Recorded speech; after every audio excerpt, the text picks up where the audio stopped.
Hey, what's up, y'all? This is Lewis Speaks 2024, and today I want to talk to you all about some of the issues that exist in relationships between men and women. I've noticed that there is a gross lack of accountability within these relationships today. Nobody wants to take ownership of the ways in which they show up in relationship with another person. They don't want to own their dysfunction. They don't want to take responsibility and do the work necessary in order to build, in order to connect. They always want to project. They always want to blame and shame somebody else and make somebody else responsible. I, over the weekend, spoke with a friend who is a single mom, divorced, and she mentioned how she would never let a man who she was married to, if she were to go down that route, she would never let this man come into her home and add structure and offer discipline to her children. She would, however, allow him to pay bills, allow him to pay the rent, put food in the refrigerator, provide allowances to the children, but she would not allow this man to discipline the children or add any structure when it came to curfews or anything of the sort. And she mentioned the reason that she would not was because she felt that too many times, too many men come in and they try to abuse their authority. Is she wrong? No. I'm not even going to pretend as though she doesn't have a valid point. She does. Historically, there have been some men who have abused their authority, who have been abusive towards children that are not their own. But once again, this is the issue. That's not all men. And so what we end up doing is we take a couple of isolated incidences and we generalize that across the board. And we act as though that is all men who are abusive, who are megalomaniacs, who are power driven. And so we refuse to offer them respect within relationship. We refuse to offer them leadership. We refuse to take leadership from them. We feel as though submitting to a man is a bad thing. And I had to have this conversation with her. I had to say, something. For one, it sounds to me as though you are taking your former experiences with men and you are just overgeneralizing. You're making one man pay for the sins of so many other men. And that's not fair. Another thing is, if you think that a man is going to come into your life, raise children that are not his own, and have no input whatsoever, guess again. I know me personally, if I happen to take a partner who has children and we are married and the child violates a rule that I have in the household, guess what? That child will be disciplined accordingly. And I don't care if the child is not biologically mine. I don't care if that child is someone else's from a foreign. That's irrelevant. If they're living under my roof, if they're eating my food, they will abide by my rules. It's just that simple. I think oftentimes we complicate things, and I think with single women, with a lot of single women, they have not had the benefit of a partner. Single mothers especially, they have not had the benefit of a partner and they're angry. And they have legitimate right to be angry. But what they don't have the right is to basically just make another man pay for the sins of other men. That's not okay. That's where I have the issue. Because your anger is valid. Women who are single, raising the children alone, their sadness, Their anger, their despair, their grief is real, it's understandable, it is legitimate. At the same time, this does not give people the license or women the license to reject good men, to try and make these other men pay for past mistakes of these other broken, unhealed, wounded men. It's not cool. It's not okay. And I think personally, as a man living in 2024, we are not offered grace. We are not offered tenderness. We are expected to be gods. It's this unspoken belief that we are expected to be gods, infallible, unflawed. And when we're not that, we're demonized. We are shamed. We are ridiculed. We are emasculated and seen as lesser. You can't be a wounded man in 2024. You can't. There's more grace, I feel, and this is my personal belief, there's more grace, I feel, that is offered to women than there is to men. It's okay for a woman to have issues, to be weak, to be vulnerable. But let that be a man, all of a sudden, we are attacking his masculinity. We are undermining his ability to lead. We are questioning his sanity and his everything. We are scrutinizing this man and these men to the point where you realize that it's not safe to feel anything. And then on the flip side, when you don't feel anything, you're accused of being stoic, you're accused of being unemotional, uncaring, unfeeling. You're just constantly being accused no matter what you do. And there is a bias against men in this day and age. And that bias is a result of abuses in the past. Let's be honest. Have men done some messed up stuff? Yes, they have. Many men have left their families. They have left women alone to raise children single-handedly. They have left their children behind. They have been abusive. They have done some awful things. But let's be honest, women have too. Women have too. Women have done some really awful things. Men, they don't, for one, women do not defer to male leadership. They say things like, well, you know, I don't feel as though I should follow a man. I should submit to a man. But here's the thing. Submission is not a bad thing when you also have somebody who submits to Christ. And this is where I feel a lot of women go wrong. You know, they basically are so in a rush to get married, so in a rush to find compatibility, they do not court their mates. They do not make sure that he's going to be a good father, a good leader. What they end up doing is just in a hurry to find and keep a man, they just go to bed with him prematurely, then wonder why he's treating her poorly. For one, respect is earned. If you want respect, you're going to have to respect yourself enough to make someone earn you. You have to let a man be a man. And what that means is you have to learn how to let a man earn you. Let a man invest in you.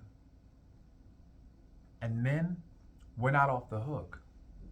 Because we have allowed, and for one, we have accepted this false belief that we should not connect with our feelings, that connecting with our feelings somehow makes us weaker, somehow makes us not men. And that's a lie. We've got to recognize that we have needs. We need tenderness, we need care, and we need concern. And we have to give that to ourselves. We have to also court our women, court them. We do not court women these days. Men do not court women. They don't vet them. They don't make sure that they're going to be adequate mothers, good companions, good compliments. Your woman is supposed to compliment you. Do these women out here compliment men these days? No, they don't compliment them. What they do is they reflect the brokenness of these men. The women of today, they reflect the brokenness of these men. I think women want to lean into their femininity. Some, not all. I'll just clarify. Some women want to lean into their femininity, but they have been playing by men's rules for so long that they forgot there's power in their feminine mystique. There's power there. But they have foregone, they have left that feminine power in pursuit of this masculine energy.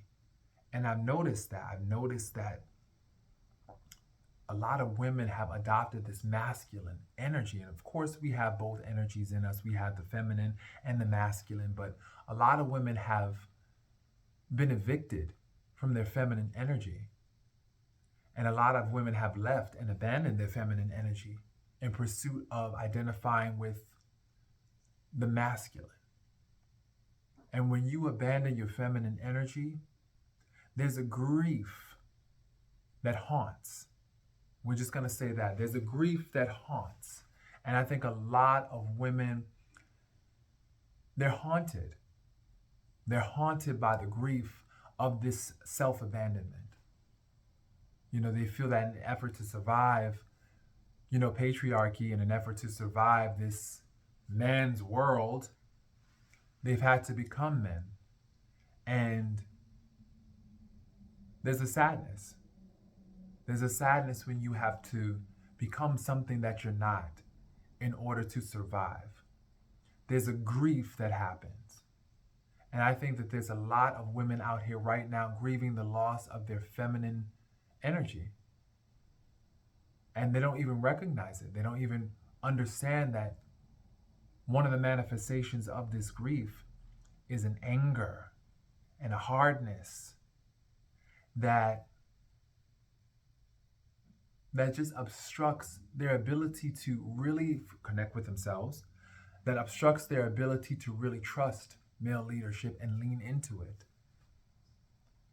This idea of the independent woman, I'm all for independence, but there's a level and there's an extreme that this world always goes towards. There's this toxic independence where you become so independent that you alienate others who want to help.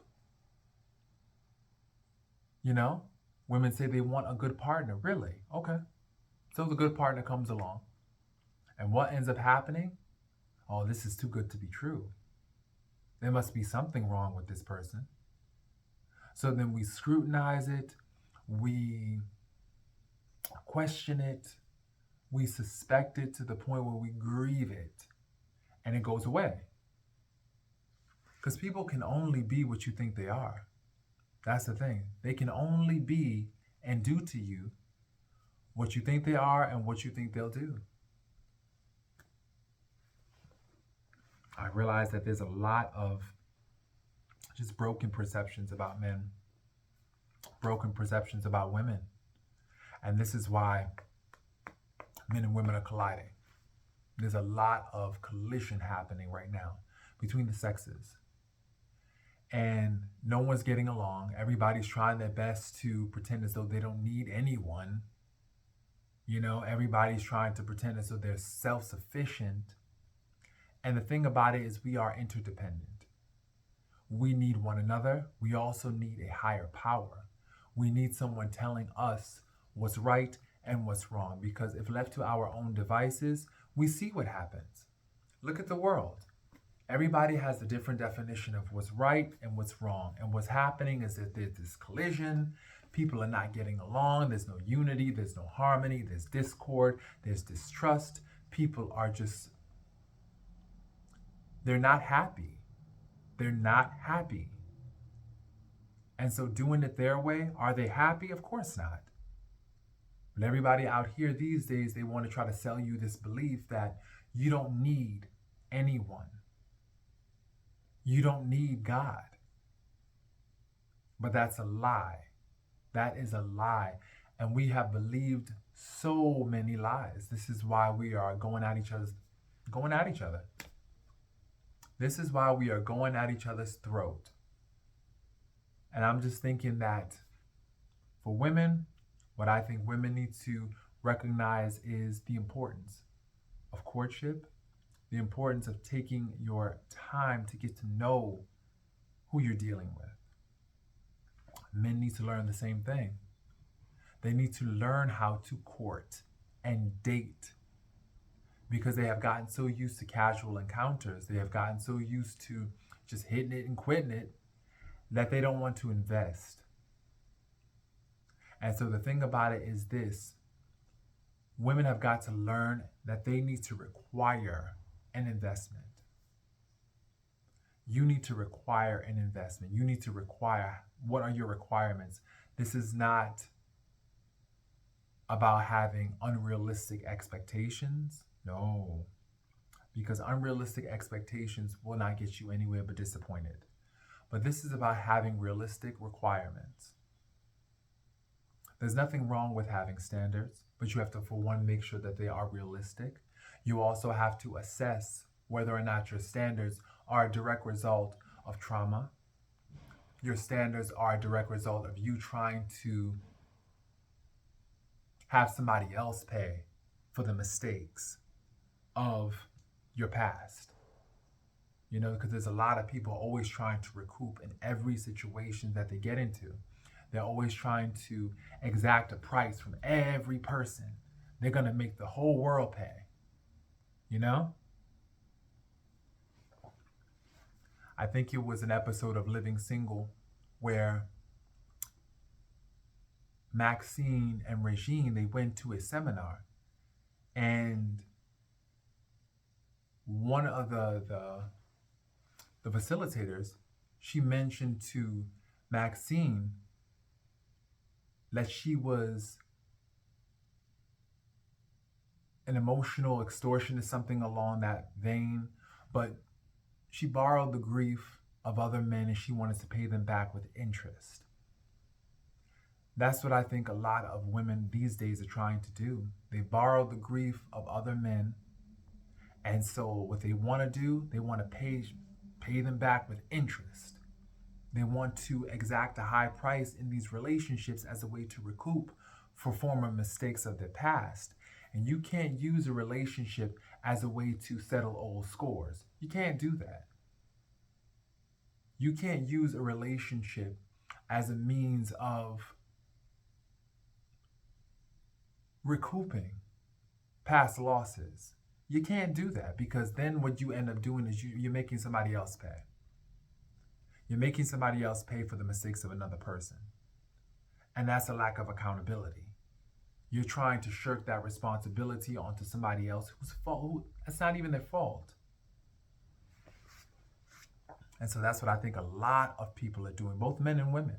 Nobody wants to take responsibility. Everybody feels as though they gave too much in their former relationship. So now what they're going to do is, in an effort to recoup and get back the things that they've lost in those past relationships, they're going to basically just have these erroneous, ridiculous standards and requirements that if you don't meet, well, bye. Wait a minute. I didn't hurt you, sis. I didn't hurt you, bro. Why are you sitting up there trying to make me pay for the mistakes of somebody else? And so this is the issue. Rather than people sit with themselves for a minute, boost up their own emotional bank account, and learn the lessons. Acquire the lessons. What mistakes did you make in judgment? What errors in judgment did you make during this process? Were you so desperate for love? Were you so desperate for attention? Were you so desperate to be wanted, seen, heard that you overlooked certain things that were crucial to the courtship process? What things did you overlook in your quest for partnership? Because this is the issue. What things do we overlook? What vital things do we tend to ignore? What red flags? do we tend to just excuse because we're so hungry for love? What red flags have you excused because you're so hungry to be wanted, to be loved, to be seen, to have a stable partner, to call yourself a wife, to call yourself a husband? What things have you let slide? That's the issue. Because when you continue to let things slide and you turn a blind eye to dysfunction and bury your head in the sand, well, that's willful ignorance. You will always, always have to pay because you chose not to see something, and that's the accountability piece. This is the question I want everybody to ask out there. What have I chosen not to see in an effort to get the life of my dreams? What have I chosen to ignore? What blaring red flags have I chosen to ignore in order to get the fantasy? Because that's the thing. And so I think we, as both men and women, have got to do our work. We got to do our work because this whole going at each other, it's not working. It's not working. People need to learn how to play their position too. I think there's so many people who want to do everything in a relationship. They want to be it all and do it all. And it makes your partner feel as though they don't have any value. It makes them feel insignificant. People like to deal with people that make them feel like they are wanted and needed. Let's be honest. And if you are in a relationship where you're constantly making your partner feel as though they're not a valued member, well, guess what? You will not be in a relationship very long. This is what I was telling my friend, because if she expects to have a partner, you can't just expect this man to come into your life and not be in your life. And what I mean by that is you can't expect him to come into your life, share your life, but yet still not be able to offer constructive discipline to your children, offer helpful structure in that household. Be a leader. A man was created to be a leader, And so you can't expect that man to just not do that. Too many times I've seen that women don't want men to be men unless it suits their needs, unless it suits their agenda. You don't want me to be a man unless I'm being the type of man that you want. But wait a minute. I'm a man. This is me. Okay, you can't just clip away the parts that are least desirable to your agenda. You can't do that. If you want a man, you have to realize that with a man comes other things.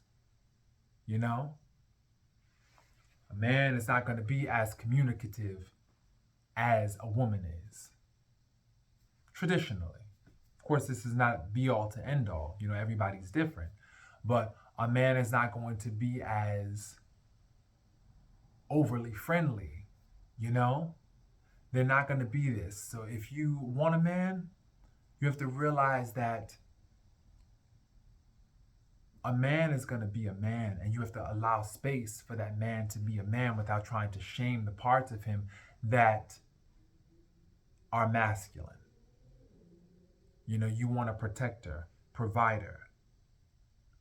You want a spiritual man. You want a leader, right? With those things comes other things. You have to be prepared to deal with the other things if you want those other qualities. I think too many times women only want this build a man. They get to, I want you with this, but I don't want you with this. I want you with this, but I don't want you with that. It leaves no space for the man's humanity. It leaves no space for the man to be a man. I think also when young men are raised without fathers and they're raised predominantly with women, they're taught to be the man of their mother's dreams. And this is harmful. This is very harmful to the psyche of a young man because, quite frankly, being raised to be the man of your mother's dreams, it omits the parts of your identity that are necessary to have a full, well-rounded development as a man. You know, it just strips the parts of you that are necessary and it replaces those parts with this feminized version and this feminized view of what men are. And that does not necessarily correlate with the truth, you know? And so that's why I think it's so important that fathers stay in the home. You got to stay in the home, dads, because your sons need you, you know? They need men who show them how to stand up and protect their masculinity. How to say, yeah, I understand what you're saying, but this is me. This is who I am. You take me or you leave me. They're comfortable in their male skin. They're comfortable. Too many times I've seen like young boys who are raised in single parent households with only mothers. They live to please at the expense of their own needs. And so by constantly doing that, you learn how to abandon yourself. You learn how to always be the ta-da moment for everybody else. The impressive one. You know, you're always so impressive, but that does nothing to speak to the reality of what you need. So you walk around a hollow shell of a man trying to figure it out, trying to borrow this part and this part. You keep on trying to, you know, just collect different versions of masculinity. And doing that oftentimes also, it's traumatic. It's traumatic being out here trying to find your masculinity when you never had a role model. I know from firsthand experience how that feels. Trying to find your identity and having to borrow from parts and pieces. It's kind of like this mosaic, kind of like this collage type masculinity where you have to pull from this and pull from that and pull from this just to try to get a fully integrated male identity. It's tough. It is tough. But you know something? I think we as men, we got to definitely do our part. We got to definitely do our part. And so, once again, I hope this video was helpful. Those who intend to be in a relationship have got to realize that they've got to do their work and stop blaming people. You got to stop blaming other people. Stop blaming past relationships. Stop blaming this, that, and the third. It's time to move on. And it's also time to really sit and court yourself and court another person. Court yourself. Ask yourself those hard questions. Stop agreeing to things that you don't want because of a fear of loneliness, because of a fear of not finding the one. No, you're always the one. And sometimes you're the two. So my thing is this. We got to walk in that. We got to walk in that. Got to walk in that truth, you know? So I hope this video was helpful. Definitely comment, like, share. Let me know what you think, all right? Peace, y'all.